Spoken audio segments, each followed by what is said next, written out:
ನಮಸ್ಕಾರ. ಇವತ್ತು ಜನಸಾಮಾನ್ಯ ತನ್ನ ದುಡಿಮೆನ ದುಡಿದು ತನ್ನ ಬದುಕನ್ನು ಬದುಕೋದಕ್ಕೆ ಅಸ್ತವ್ಯಸ್ತ ಸ್ಥಿತಿಯಲ್ಲಿ ಇವತ್ತು ತನ್ನ ಬದುಕನ್ನು ನಡೆಸುವಂಥ ಸ್ಥಿತಿ ಹೊಂದಿದ್ದಾರೆ. ಸಾಮಾನ್ಯ ಮಧ್ಯಮ ವರ್ಗದ ಒಬ್ಬ ಮನುಷ್ಯ ತನ್ನ ಮಕ್ಕಳು, ತನ್ನ ಮಕ್ಕಳ ಶಾಲೆ, ತಾನು ಇರುವಂಥ ಮನೆಗೆ ಬಾಡಿಗೆ ಮತ್ತು ಇವತ್ತೇನೆಲ್ಲ ಬದುಕೋದಕ್ಕೆ ಬೇಕಾದಂಥ ಊಟ ವಸತಿ ಇವೆಲ್ಲದಕ್ಕೂ ಖರ್ಚು ಮಾಡ್ಕೊಂಡು ಅವನಿಗೊಂದು 10 ರೂಪಾಯಿ ಆದರೂ ಸೇವಿಂಗ್ ಮಾಡ್ಬೇಕನ್ನೋ ಒಂದು ಭಾವನೆ ಇದ್ದೇ ಇರುತ್ತಲ್ಲ, ಅದನ್ನು ಮಾಡೋಕ್ಕಾಗ್ತಿಲ್ಲ. ಆ ರೀತಿಯ ಒಬ್ಬ ಬಡ ಕುಟುಂಬದ ಮತ್ತು ಸಾಮಾನ್ಯ ವರ್ಗದ ಒಬ್ಬ ಕರ್ನಾಟಕದ ನಾಗರಿಕರು ಮಹಾದೇವ್ ಅವರು ನಮ್ಮ ಜೊತೆಲಿದ್ದಾರೆ. ನಮಸ್ಕಾರ ಸರ್. ನಮಸ್ಕಾರ ಸರ್, ಹೇಗಿದ್ದೀರಾ ಸರ್? ನೋಡಿ ಸರ್, ನಿಮ್ಮ ಕಣ್ಣೆದುರುಗಡೆ ಕಾಣಿಸ್ತಾ ಇದೀನಲ್ಲ. ಕೆಲಸ ಎಲ್ಲ ಇದೆಯಾ ಸರ್ ನಿಮಗೆ? ಇಲ್ಲ ಸರ್, ಕೆಲಸಗಳಿಲ್ಲ ಸರ್. ಯಾಕೆ ಸರ್, ಏನಾಯ್ತು? ಎಲ್ಲಿ ಸರ್, ನಿಮಗೆ ಗೊತ್ತಿದೆ ಕಣ್ಣೆದುರುಗಡೆ ಈ ಸರ್ಕಾರ OCCC ಅಂತ ಬಂತು. ಹಾಗಾಗಿ ಸುಮಾರು ಇದು ಚೈನ್ ಲಿಂಕು ಸರ್. ಇದು ಕೆಲಸಗಳಲ್ಲಿ ಈಗ ಒಂದು ಸೈಟ್ ಕೆಲಸ ನಡೆದ್ರೆ ಕಂಬಿ ಅವನಿಗೆ ದುಡ್ಡಾಗುತ್ತೆ, ಸ್ಟೀಲ್ ಮಾಡ್ತಾರೆ, ಸಿಮೆಂಟ್ ಮಾಡ್ತಾರೆ, ಕೂಲಿ ಮಾಡೋ ಗಾರೆ ಕೆಲಸದವ್ರು ಇದ್ದಾರೆ, ಮೇಸ್ತ್ರಿಗಳಿದ್ದಾರೆ, ಅದಕ್ಕೊಬ್ಬ ಇಂಜಿನಿಯರ್ ಇರ್ತಾನೆ. ಇಷ್ಟು ಜನಕ್ಕೂ ಯಾರಿಗೂ ಕೆಲಸ ಕಾರ್ಯಗಳಿಲ್ಲ ಸರ್. ಈಗ ನಾವು ಸ್ಕೂಲ್ ಮಕ್ಕಳ ಫೀಸ್ ಅಂತೂ ಗಗನಕ್ಕೆ ಹೋಗಿದೆ. 1.5 ಲಕ್ಷ ಇಲ್ಲ ಅಂದ್ರೆ ಫೀಸ್ ಕಟ್ಟಕ್ಕಾಗಲ್ಲ, ಇವತ್ತು ಗಗನಕ್ಕೆ ಹೋಗಿದೆ. ಈಗ ಲಾಸ್ಟ್ ಯಾವುದೋ ಒಂದು ಇದರಲ್ಲಿ ನಮ್ಮ ಮಾನ್ಯ DK ಶಿವಕುಮಾರ್ ಸಾಹೇಬ್ರನ್ನ ಯಾರೋ ಒಬ್ರು ಈ ಸ್ಕೂಲಲ್ಲಿ ನನ್ನ ಮಗನ ಓದಿಸ್ಬೇಕು, ನನಗೆ ತುಂಬಾ ಆಸೆ ಇದೆ, ಈ ಸ್ಕೂಲಲ್ಲಿ ಹೋದ್ರೆ ನನ್ನ ಮಗ ದೊಡ್ಡ ವಿದ್ಯಾವಂತ ಆಗ್ತಾನೆ, ಆದ್ರೆ ನೋಡಿದ್ರೆ ಇಷ್ಟೊಂದು ಫೀಸ್ಗಳು ಜಾಸ್ತಿ ಇದೆಯಲ್ಲ ಸ್ವಾಮಿ ಅಂತ ಕೇಳಿದಕ್ಕೆ ನಮ್ಮ ಸಾಹೇಬ್ರು ಹೇಳ್ತಾರೆ, ಇದೇ ಸ್ಕೂಲ್ ಯಾಕ್ರಿ ಬೇಕು ನಿಮ್ಗೆ ಅಂತ ಸಣ್ಣ ಸಣ್ಣ ಸ್ಕೂಲ್ಗಳಿದೆ ಅಲ್ಲಿ ಸ್ಕೂಲಿಗೆ ಸೇರಿಸ್ಕೊಳ್ಳಿ ಅಂತಾರೆ. ಈಗ ನಾವು ಮಕ್ಕಳು ಒಂದು ಮುಂದಿನ ದಾರಿ ಅವ್ರ ಜೀವನ ರೂಪಿಸ್ಬೇಕು ಅಂತ ನಾವು ಕಷ್ಟ ಬಿದ್ದು ಏನೋ ಮಾಡಿದ್ವಿ. ಸ್ಕೂಲ್ ಫೀಸು, ಅದರಲ್ಲಿ ಸಣ್ಣ ಪುಟ್ಟ ಒಂದು ಮೊಬೈಲ್ಗಳು ಇಟ್ಕೊಂಡಿದೀವಿ, ಮೊಬೈಲ್ ರೇಟ್ ಜಾಸ್ತಿ ಇದೆ, ಇಂಟರ್ನೆಟ್ ರೀಚಾರ್ಜ್, ಜೀವನಕ್ಕೆ ಓಡಾಡಬೇಕು, ಪೆಟ್ರೋಲ್ ಹಾಕ್ಬೇಕು, ಮನೆಗೆ ರೇಷನ್ ಹಾಲು ಅದು ಇದು ತಗೋಬೇಕಾದ್ರೆ ರೇಟ್ ಎಲ್ಲ ಗಗನದಲ್ಲಿದೆ. ಇಲ್ಲಿ ಕೆಲಸ ಕಾರ್ಯಗಳು ನಡೀತಾ ಇಲ್ಲ. ಭಾರಿ ತುಂಬಾ ಕಷ್ಟ ಆಗ್ಬಿಟ್ಟಿದೆ ಸರ್. ಸಿಕ್ಕಾಪಟ್ಟೆ. ಯಾಕಾಯ್ತು ಸರ್ ಕಷ್ಟ? ಯಾಕಾಯ್ತು ಅಂತಂದ್ರೆ ಇದು ನಮ್ಮ ಸರ್ಕಾರ ಎಲ್ಲ ಗಗನಕ್ಕೆ ತಗೊಂಡೋಗಿ ರೇಟ್ಗಳೆಲ್ಲ ಜಾಸ್ತಿ ಮಾಡಿ ಇದನ್ನ ಮಾಡಿ ಇಟ್ಟಿದ್ದಾರೆ. ಇವಾಗ ನೀವು ಒಂದು ರಿಯಲ್ ಎಸ್ಟೇಟ್ ಫೀಲ್ಡ್ ಅಂದ್ರೆ ಲೈಕ್ ಮನೆ ಕಟ್ಟೋದು, ಮನೆ ಕಟ್ಸೋದು, ಒಂದು ಗುತ್ತಿಗೆದಾರರ ಕೆಲಸ ಮಾಡ್ತಾ ಇದ್ದೀರಿ. ಈ ಸರ್ಕಾರ ಬರೋಕಿನ ಮುಂಚೆ ಈ ಪರಿಸ್ಥಿತಿ ಇತ್ತ ನಿಮಗೆ? ಇಲ್ಲ ಸರ್, ಈ ಪರಿಸ್ಥಿತಿ ಇರಲಿಲ್ಲ ಸರ್. ಹೆಂಗಿದ್ರಿ ಅವಾಗ? ಅವಾಗ ಏನೋ ಜೀವನ ನಡೀತಾ ಇತ್ತು, ನಮ್ಗೂ ಎಲ್ಲ ರೊಟೇಷನ್ ಆಗ್ತಾ ಇತ್ತು, ಚೆನ್ನಾಗಿ ಉಳ್ಸಕ್ ಆಗ್ಲಿಲ್ಲ ಅಂದ್ರೂ ನೆಮ್ಮದಿ ಜೀವನ ಮಾಡ್ತಾ ಇದ್ವಿ. ಕೋಟಿ ಉಳ್ಸಕ್ ಆಗ್ಲಿಲ್ಲ, ಬ್ಯಾಂಕ್ ಬ್ಯಾಲೆನ್ಸ್ ಮೇಂಟೈನ್ ಮಾಡಕ್ ಆಗಿಲ್ಲ ಅಂದ್ರು ನೆಮ್ಮದಿಯಾಗಿ ಜೀವನ ಮಾಡ್ತಾ ಇದ್ರಿ. ಏನೋ ಜೀವನ ಮಾಡ್ಕೊಂಡು ಕಡು ಕಷ್ಟದಲ್ಲಿ ನೀನ್ ಕಣ್ಣೀರ್ ತೊಳಿಲಿಲ್ಲ, ಕಣ್ಣೀರಲ್ಲಿ ಕೈ ತೊಳಿಲಿಲ್ಲ. ಇವತ್ತು ರಕ್ತದಲ್ಲಿ ಕೈ ತೊಳಿತಾ ಇದ್ದೀರಾ. ತೊಳಿತಾ ಇದೀವಿ ಸರ್. ಸರ್, ಬೇಕಾ ಸರ್ ಇಂಥ ಸರ್ಕಾರಗಳು ನಮ್ಗೆ? ನಾವು ಒಬ್ರು ತೀರ್ಮಾನ ಮಾಡಿದ್ರೆ ಏನಾಗುತ್ತೆ? ಒಬ್ರು ಇವತ್ತೇನು ಇತಿಹಾಸ ಪುಸ್ತಕದಲ್ಲಿ ಓದಿದ್ವಲ್ಲ ಸರ್, ಬ್ರಿಟಿಷರ ತೆರಿಗೆ, ತುಘಲಕರ ತೆರಿಗೆ, ಈ ರೀತಿಯ ತೆರಿಗೆ, ಆ ಪರಿಸ್ಥಿತಿ ಬಂದ್ಬಿಟ್ಟಿದ್ವಿ ಅನ್ಸುತ್ತಾ ಸರ್ ಇವತ್ತು? ಖಂಡಿತ ಸರ್, ಖಂಡಿತ ಬಂದ್ಬಿಟ್ಟಿದ್ವಿ. ನಿಮಗೆ ಅಲ್ಲ ಸರ್, ಒಂದ್ ಹಳ್ಳಿನಲ್ಲಿ ಒಬ್ಬ ರೈತನ್ ಕೇಳಿ ರೈತನು ಹೇಳ್ತಾನೆ, ಒಬ್ಬರಿಗೆ ತೊಂದ್ರೆ, ಕೆಲಸದವ್ರ ತೊಂದ್ರೆ, ಪ್ರತಿಯೊಂದು ತೊಂದರೆ ಇದೆ ಸರ್. ಇವಾಗ ಯಾವ್ದು ಅಷ್ಟಾಗಿ ಈಸಿಯಾಗಿ ಯಾವ್ದು ಜೀವನ ನಡೀತಾ ಇಲ್ಲ. ಈಗ ಒಂದು ಕಾಲದಲ್ಲಿ 65-85 ರೂಪಾಯಿ ಇದ್ದು ಎಣ್ಣೆ, ಅಡಿಗೆ ಎಣ್ಣೆ, ಇವತ್ತು 130, 140, 150 ರೂಪಾಯಿ. ಪ್ರತಿಯೊಂದು ಯಾವ್ದು ಇಲ್ಲ ಸರ್, ಎಲ್ಲ ರೇಟ್ ಜಾಸ್ತಿ ಇದೆ. ನಮ್ಮಲ್ಲಿ ಏನಾಗಿದೆ ಅಂದ್ರೆ ಸರ್, ಉಚ್ಚೆ ಉಯ್ಯೋದ್ರಿಂದ ಹಿಡ್ಕೊಂಡು ನಮ್ಮ ಹೆಣ ಸುಡೋವರೆಗೂ ತೆರಿಗೆ ಸರ್. ಖಂಡಿತ ಅಲ್ವಾ ಸರ್? ಖಂಡಿತ. ಇವತ್ತು ಯಾವ್ದನ್ನ ಉಚಿತವಾಗಿ ಕೊಡ್ಬೇಕಾಗಿತ್ತು ಅದನ್ನ ಉಚಿತವಾಗಿ ಕೊಡಲ್ಲ. ಇವತ್ತು ಕಕ ಮಾಡೋದಿಕ್ಕೆ, ಉಚ್ಚೆ ಮಾಡೋದಿಕ್ಕೆ 5 ರೂಪಾಯಿ 2 ರೂಪಾಯಿ ಅಂತಾರೆ ಅಲ್ವಾ? ಇವತ್ತು ಏನು ನಾವು ಅಕ್ಕಿನ ದುಡಿದು ತಿನ್ಬೇಕಾಗಿತ್ತು ಅದನ್ನು ಉಚಿತವಾಗಿ ಕೊಡ್ತಾ ಇದ್ದಾರೆ ಅಲ್ವಾ ಸರ್?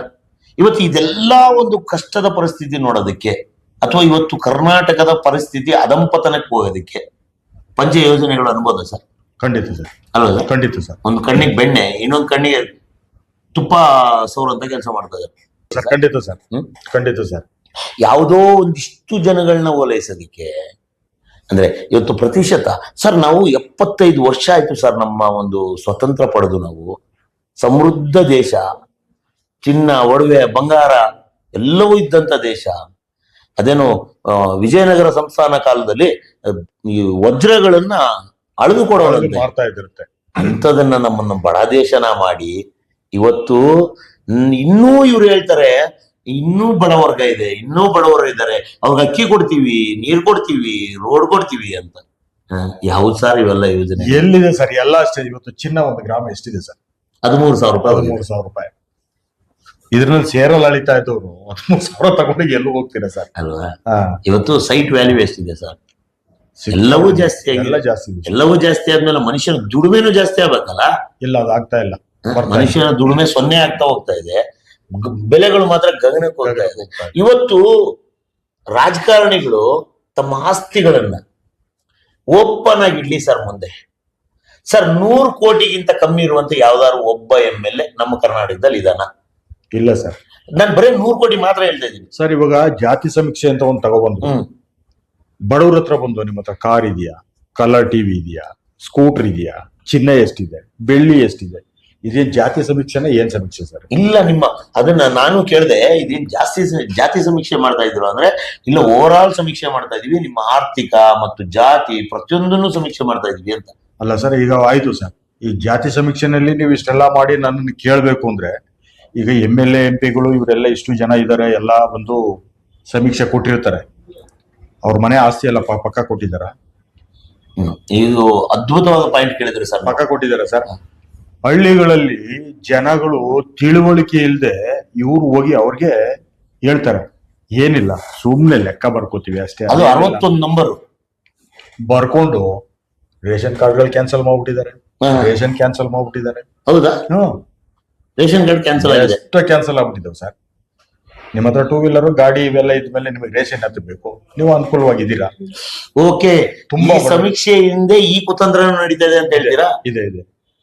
ಎಸ್, ಇದು ಸರ್ಕಾರಕ್ಕೋ ಇನ್ನೊಬ್ರಿಗೋ ಮತ್ತೊಬ್ರಿಗೋ ಹೇಳೋ ವಿಷಯ ಅಲ್ಲ. ಇವತ್ತು ಜನಸಾಮಾನ್ಯರು, ಮಾದೇವ್ ಅವರು ನಮ್ಮ ಜೊತೆಲಿ ಇದ್ದಾರೆ, ಅರ್ಥ ಮಾಡ್ಕೊಳ್ಳಿ ಯಾವ ಪರಿಸ್ಥಿತಿಗೆ ಹೋಗ್ತಾ ಇದೆ ಭಾರತೀಯರ ಜೀವನ ಶೈಲಿ.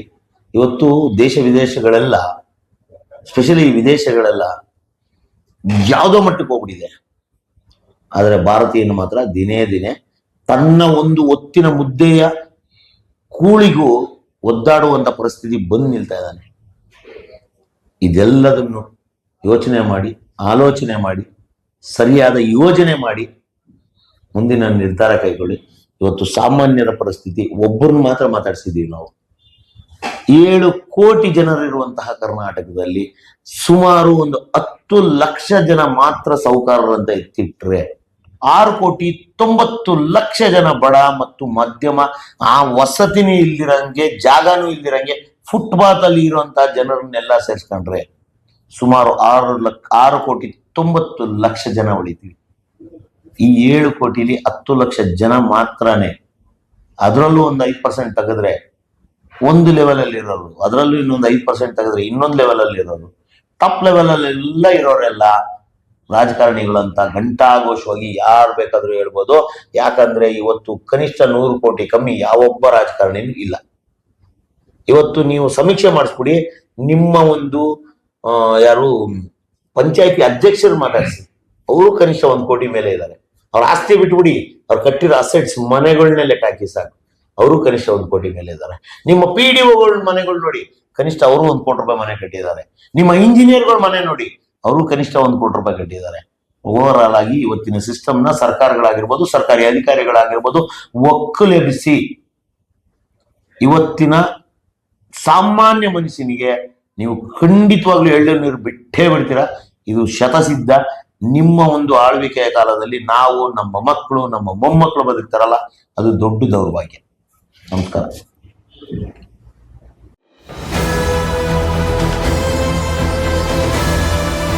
ನಿಮ್ಮ ವಾಣಿ, ಇದು ಕನ್ನಡಿಗನ ಧ್ವನಿ.